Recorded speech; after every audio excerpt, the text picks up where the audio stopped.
రేవంత్ రెడ్డి గారు ఎంతసేపు గతంలో ప్రతిపక్షంలో ఉన్నా ఇప్పుడు అధికారంలో ఉన్న సోషల్ మీడియాను దుర్వినియోగం చేసి ప్రతిపక్ష నాయకుల యొక్క క్యారెక్టర్ అసాసినేషన్ చేయడము, వాళ్ళ మీద బురద జల్లేటువంటి ప్రయత్నం చేయడము, ప్రజల్లో అనుమానాలు కలిగించేటువంటి ప్రయత్నంలోనే ఆయన ఎక్కువ చొరవ చూపుతున్నాడు.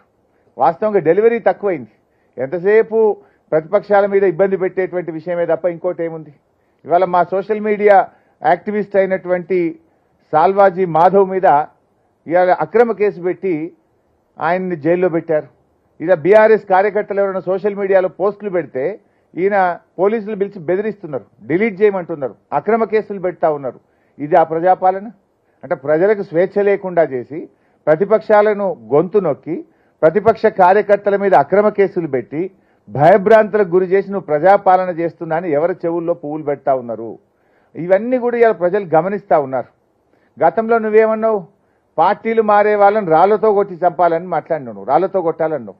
ఇవాళ ఏం చేస్తుండ్రు? ఇవాళ అప్పుడేమో ప్రవచనాలు చెప్పిండు పార్టీలు మారే వాళ్ళను రాళ్లతో కొట్టాలని. ఆ ప్రవచనాలు చెప్పిన రేవంత్ రెడ్డి ఇలా ఎడాపెడా కండువాలు కప్తూనే ఉన్నాడు. ఇంకా బాధ ఏంటంటే వాళ్ళ కాంగ్రెస్ పార్టీ జాతీయ మేనిఫెస్టో హైదరాబాద్లో రిలీజ్ చేసిండ్రు. మేనిఫెస్టోలో ఏముందంటే ఎవరైనా పార్టీలు మారితే ఆన్ ద స్పాట్ వాళ్ళ సభ్యత్వం పోవాలని ఆ మేనిఫెస్టోలో ఉంది.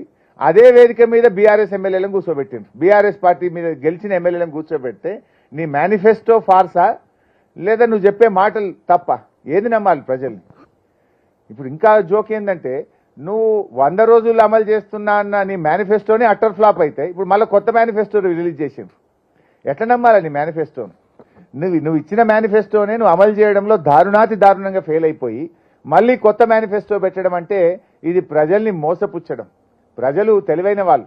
ఒకసారంటే నీ మాటలు నమ్మొచ్చు, మోసపోవచ్చు, కానీ ప్రతిసారి ప్రజల్ని మోసపుచ్చుతా అంటే అది జరగదనేటువంటి విషయాన్ని ఇవాళ రేవంత్ రెడ్డి గారు మరి గుర్తుపెట్టుకోవాల్సినటువంటి అవసరం ఉంది.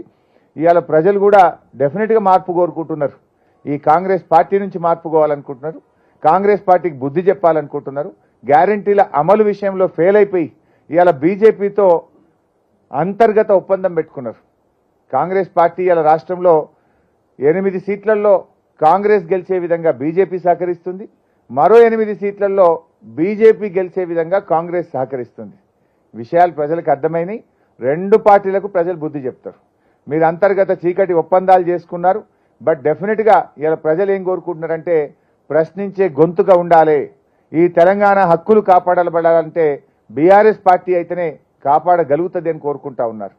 ఇవాళ ఇంకో విషయం కూడా ఏంటంటే మన రాష్ట్ర విభజన జరిగినప్పుడు 10 ఏళ్ల పాటు హైదరాబాద్ను జాయింట్ క్యాపిటల్గా పెట్టారు.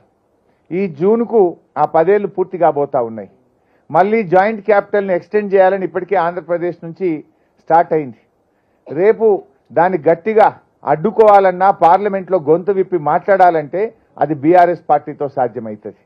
ఇవాళ రేవంత్ రెడ్డి గారికి ఆంధ్రాలో ఆయన మూలాలు ఉన్నాయి. ఆయన మళ్ళీ వాళ్ళకి సహకరించే ప్రమాదం లేకపోలేదు. గతంలో కూడా 7 మండలాలను ఆంధ్రప్రదేశ్లో కలిపినప్పుడు బీజేపీ ప్రతిపాదించింది, కాంగ్రెస్ ఆ బిల్లుకు మద్దతు ఇచ్చింది. ఎందుకంటే వీళ్ళ రాజకీయ ప్రయోజనాల కోసం ఆ 7 మండలాలను లోయర్ సీలేర్ పవర్ ప్రాజెక్టును తెలంగాణకు దక్కకుండా చేసిన 2 జాతీయ ప్రాజెక్టులు. ఆ రోజు తెలంగాణలో 7 మండలాలను సీరియస్గా వ్యతిరేకించింది, బంద్ కాల్ ఇచ్చింది, దీనికి బిల్లుకు అగెనిస్ట్గా ఓటేసింది ఒక్క బీఆర్ఎస్ పార్టీ మాత్రమే.